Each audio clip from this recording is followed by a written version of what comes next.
नमस्कार, शाम के 7 बज चुके हैं। आप देख रहे हैं आज तक। मैं हूं आपके साथ चित्रा त्रिपाठी। शंखनाद में आप सभी का स्वागत है।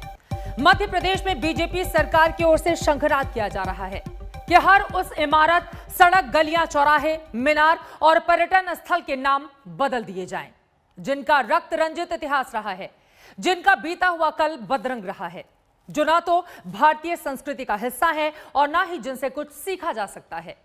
बीजेपी के कई नेताओं ने शंखनाद किया है कि हलाली डैम, ईदगाह हिल्स, इकबाल मैदान, हबीबगंज रेलवे स्टेशन, होशंगाबाद और बुरहानपुर जैसे नाम बदल दिए जाएं।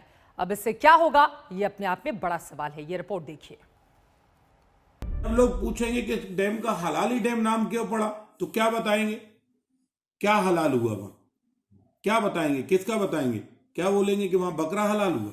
मुगल कालीन समय में मुगलों ने दोस्त मोहम्मद खान, जो विश्वास पात्र बन करके आया और उसने तमाम राजाओं को प्रताड़ित करके उनके राज्य को छीन करके भोपाल में हलाल किया, उसे कहते हैं हलाली डैम। और उस डैम का नाम ही हलाली डैम रख दिया गया। गलत कहा था शेक्सपियर ने कि नाम में क्या रखा है, नाम में ही तो सब रखा है। नाम में संस्कृति है, नाम में संस्कार है, नाम में सियासत है, नाम में उद्धार है, नाम पर संग्राम है।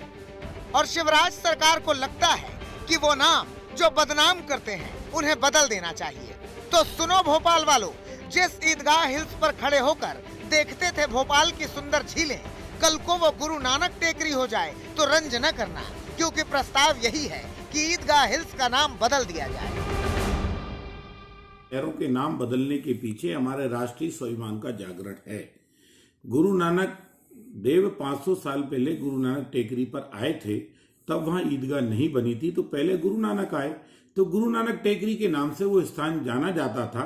गुरु नानक केवल सिख धर्मावलंबियों के नहीं बल्कि भारत के संपूर्ण जनों के वो जो है चिंतक थे, भगवान थे, ईश्वर के रूप में उनको देश ने पूजा है, माना है। ईदगाह हिल्स जो भोपाल का एक मशहूर लैंडमार्क है, उसके नाम बदलने की ये चर्चा शुरू क्यों हुई? हम उस जगह पर पहुंच गए हैं जहां पर बताया जाता है 500 साल पहले गुरु नानक देव जी खुद आए थे। हम इसी गुरुद्वारे में मौजूद हैं, जो कि गुरुद्वारा गुरु नानक टेकरी साहिब के नाम से जाना जाता है। भोपाल का ये इलाका अगर देखा जाए तो ईदगाह हिल्स के नाम से जाना जाता है और वहां पर ये गुरुद्वारा है गुरु नानक टेकरी। प्रोटेम स्पीकर अकेले ऐसे आदमी नहीं है जो मध्य प्रदेश में इस्लाम से जुड़े नाम को बदल डालना चाहते हैं। पूरी शिवराज सरकार का तर्क है कि हर उस नाम को बदल देना चाहिए जिसमें खून खराबे की बू आती हो, किसी को आती हो या ना आती हो। लेकिन बीजेपी वालों को हलाली डैम से तो ऐसी ही बू आती है। हम लोग पूछेंगे कि डैम का हलाली डैम नाम क्यों पड़ा, तो क्या बताएंगे? क्या हलाल हुआ वहां? क्या बताएंगे? किसका बताएंगे? क्या बोलेंगे कि वहां बकरा हलाल हुआ? तो जो हुए वही तो बताना पड़ेगा कि भैया 300 साल पहले, 400 साल पहले फलाने नवाब, फलाने राजा ने विश्वासघात किया, हिंदू शासकों को, गौड़ शासकों को बुलाया, खाने पर भोजन के नाम पर बुलाया, बाद में उनको हमला करके उनको हलाल कर दिया, खत्म कर दिया। डैम का नाम हलाली डैम। जब ये बात नए बच्चे पढ़ेंगे तो उनके अंदर आक्रोश आएगा कि हमारे लोगों के साथ ऐसा हुआ। प्रोटेम स्पीकर के पहले मध्य प्रदेश के पूर्व मुख्यमंत्री और बीजेपी की नेता उमा भारती ने भी हलाली डैम का नाम बदल देने का प्रस्ताव रखा था।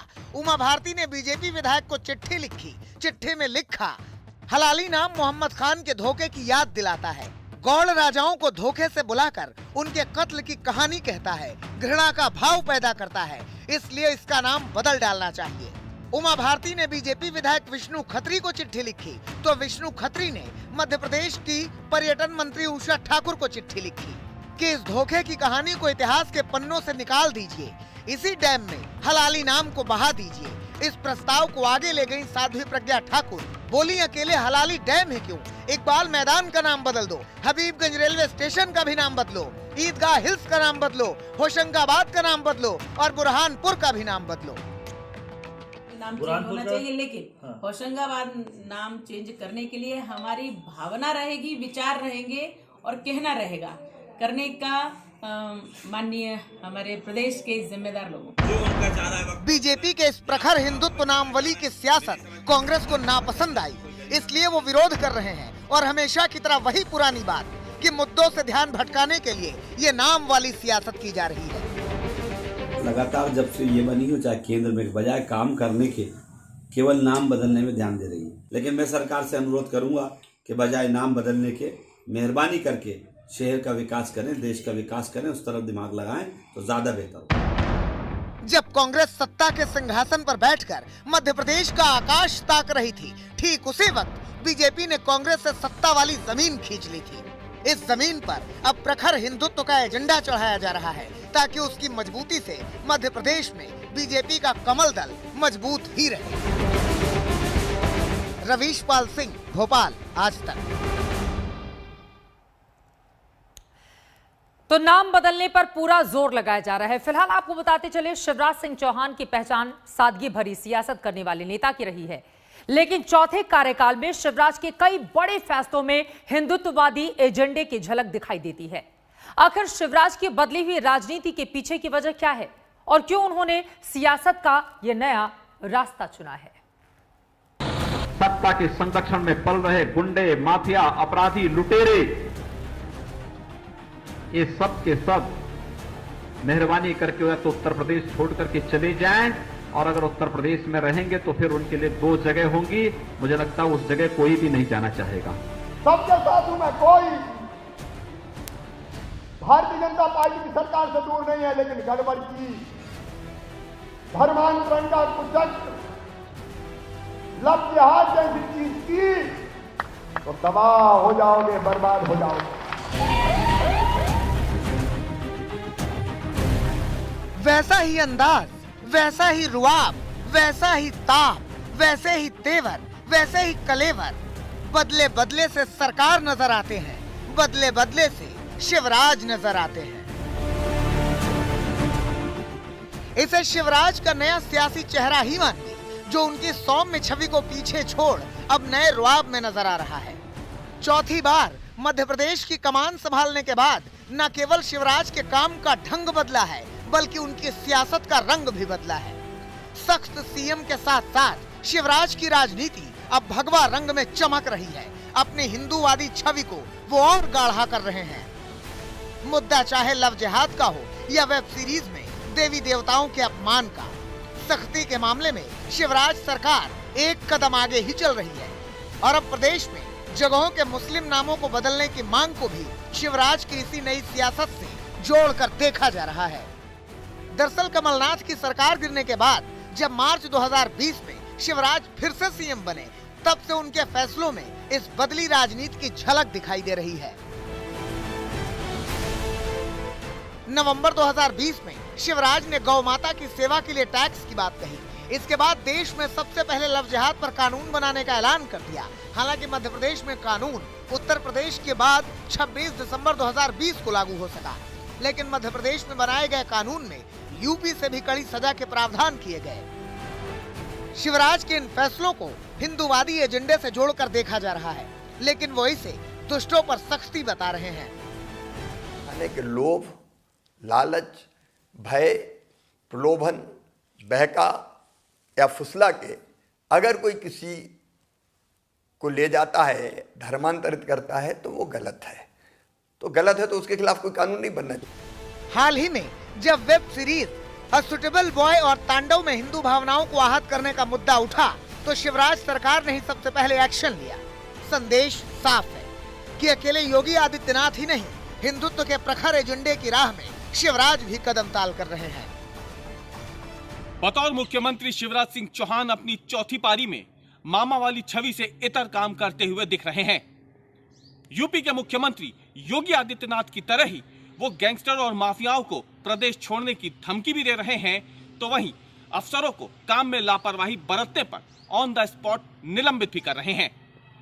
दूसरी तरफ भारतीय जनता पार्टी के नेता ऐतिहासिक स्थलों और शहरों के नाम बदलने की मांग ठीक उसी तर्ज पर कर रहे हैं जैसा आमतौर पर उत्तर प्रदेश में देखने को मिलता है। रवीश पाल सिंह, भोपाल, आज तक।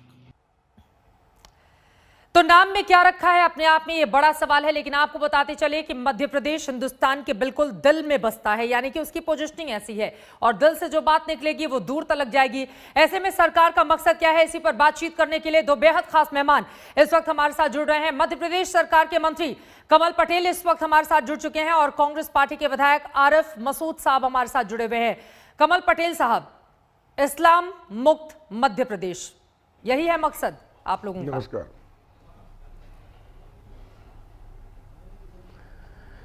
देखिए, हमारा मकसद है प्रदेश का चहुमुखी विकास, सबका साथ, सबका विकास और सबका विश्वास।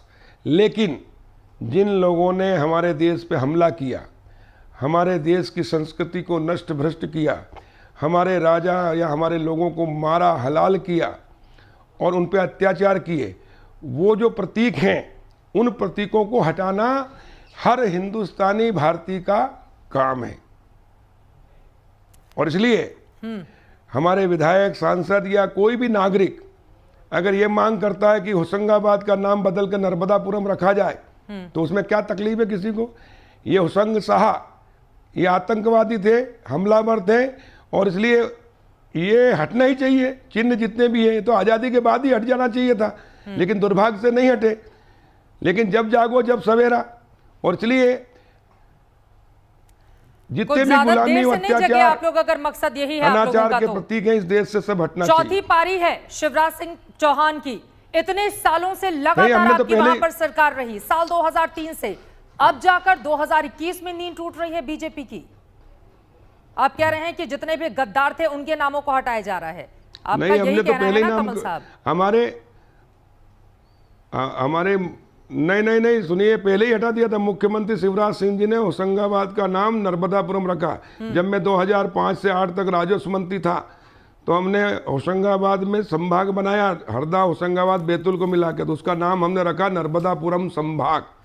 अब नगर का नाम बदलने के लिए प्रदेश सरकार को अधिकार नहीं, भारत सरकार को है। वो प्रस्ताव भेजा है।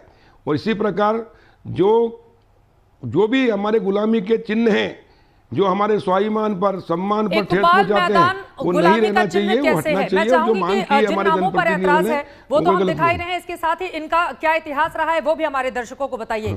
इकबाल मैदान को लेकर क्यों इतनी दिक्कत है? देखिए, इकबाल पहले जब हिंदुस्तान पाकिस्तान का बंटवारा हुआ तो जिन्ना को बंटवारे में इकबाल नहीं कहा था, पहले कहा था सारे जहां से अच्छा हिंदुस्तान हमारा। 1905 और बाद में जब हिंदुस्तान पाकिस्तान का बंटवारा हो गया तो उसके बाद में सारे जहां से अच्छा पाकिस्तान और चीन हमारा, और भारत के खिलाफ उगलते हैं। तो ये दो मुंही बातें नहीं होने चाहिए। अगर भारत के हैं तो भारत के रहो, और अगर भारत का गाली दोगे, भारत का विरोध करोगे, तो भारत में रहने का अधिकार किसी को नहीं, चाहे वो हिंदू हो, चाहे मुसलमान हो, ईसाई हो, हम सब पहले भारत माँ के लाल, भेदभाव का कहाँ सवाल? हिंदुस्तान हमारा 1905 में जिसने लिखी और जो क्रांति गीत के तौर पर मशहूर हुआ, यही वो मैदान था जहां पर इकबाल ने इस गजल को लिखा था और वहां से ये पूरे देश की जुबान पर आ गया। आप उस जगह का भी नाम बदलना चाह रहे हैं?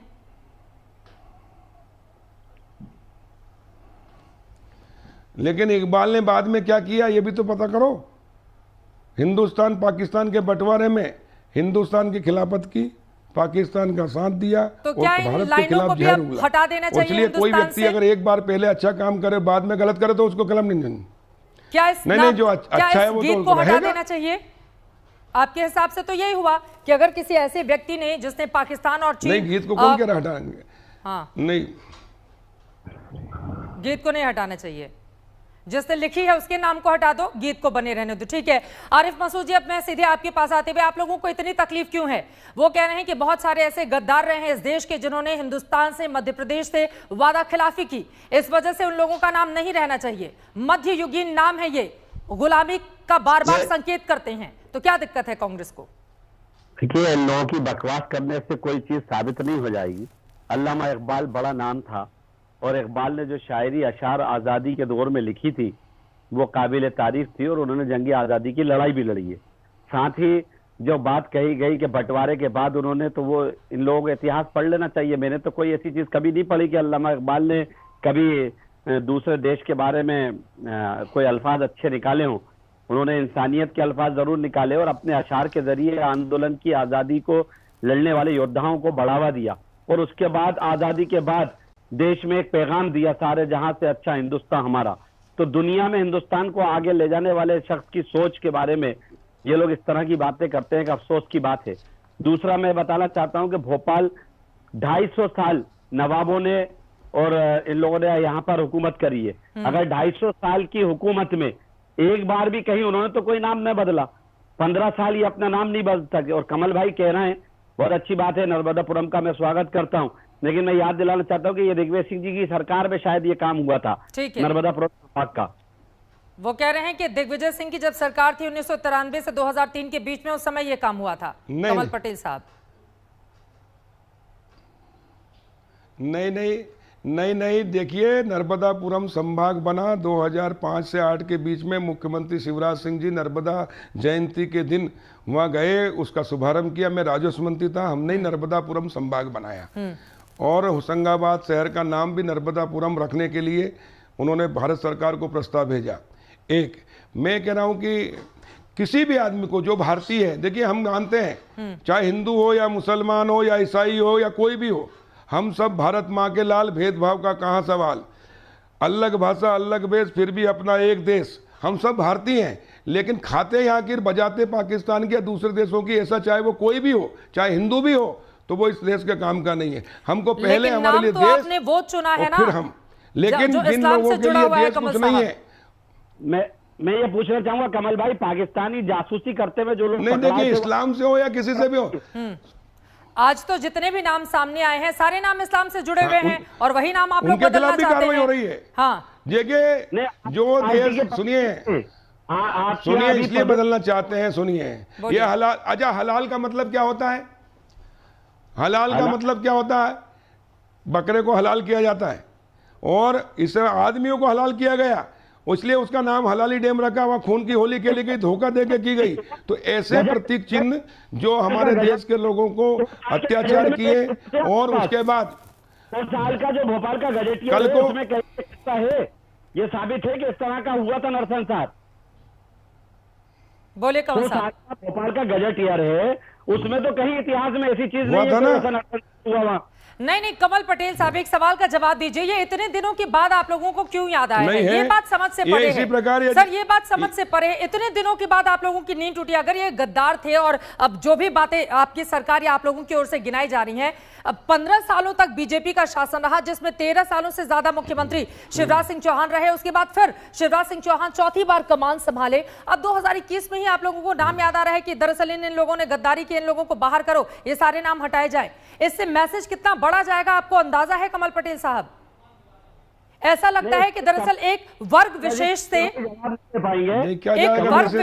एक वर्ग विशेष को लेकर आप लोग साथ नहीं चलना किसी वर्ग से इस तरह का मैसेज। देखिए सुनिए बहन जी, सुनिए, कांग्रेस की सरकार थी, पहले कहते थे बीजेपी आ जाएगी तो मुसलमानों को खा जाएगी, लेकिन 15 साल बीजेपी की सरकार रही, सबसे ज्यादा मुसलमान सुरक्षित बीजेपी की सरकार में रहा। मोदी जी है 6 साल से, सब सुरक्षित है, सबका विकास हो रहा है, सबको प्रधानमंत्री आवास, सम्मान सब मिल रहा है। मुसलमान हमारे कलेजे के टुकड़े हैं, लेकिन जिन लोगों ने देश के लोगों पे अन्याय किए, अत्याचार किए, देश की संस्कृति को नष्ट भ्रष्ट किया, वो गुलामी के प्रतीक चिन्ह नहीं होना चाहिए। अगर कोई जनप्रतिनिधि, कोई भी नागरिक मांग करता तो हम उसका स्वागत करते हैं और ऐसे चिन्हों को मिटाने का प्रयास करते हैं। आरिफ मसूद साहब, आप लोग कम से कम वो तमाम नाम जिसके साथ इस तरह की कहानियां जुड़ी हुई हैं, अगर उसके नाम को सरकार हटाती है तो उसका तो स्वागत किया जाना चाहिए, फिर विरोध क्यों किया जा रहा है कांग्रेस पार्टी की ओर से?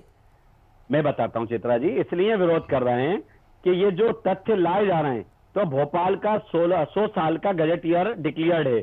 उस गजट ईयर में कहीं से भी हलाली डैम का जो नरसंसार का जिक्र हुआ है, अगर एक भी लाइन होगी तो हम खुद कबूल करेंगे और आगे से आगे पेशकश करेंगे कि वास्तव में बदलना चाहिए। 100 साल के गजट ईयर में कहीं ये नाम नहीं है। 250 साल भोपाल में नवाबों की हुकूमत रही, 4 बेगमात रही हैं, लेकिन आज तक कभी उन्होंने कोई इस तरह का काम नहीं करा। अगर इनके पास कोई है प्रूफ तो दे, जैसे हम दे रहे हैं गोडसे का सब जानते हैं, इस पे ये लोग बात करेंगे नहीं कि नाथूराम गोडसे का जहां मंदिर बनाने की बात हो रही हो, उसके बारे में क्या कहेंगे? जिससे देश की आजादी की लड़ाई लड़ने वाले महात्मा गांधी का कत्ल करा हो, उसका मंदिर बनाया जा रहा है, उस पर ये बात नहीं करेंगे।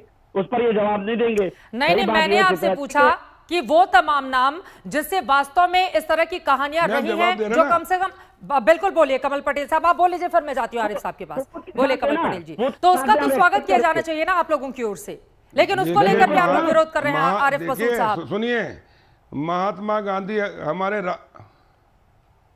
बोलिए महात्मा गांधी हमारे राष्ट्रपिता थे, हमारे पूजनीय हैं, हमारे प्रातः स्मरणीय, हम उनकी इज्जत करते हैं और उनका जिनने भी हत्या की उसका कभी हमने समर्थन नहीं किया, उनका हम भी विरोध करते हैं। गलत काम करने वाला कोई भी हो वो ठीक नहीं हो सकता है और इसलिए हमने कभी समर्थन नहीं किया।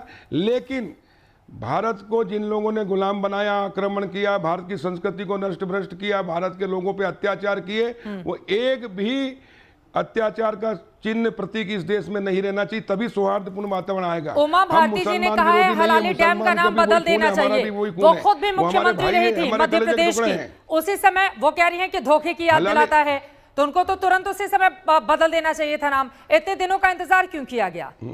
वो कह रहे हैं कि घृणा, हलाली नाम सुनकर घृणा जैसी फीलिंग आती है। देखिए सबका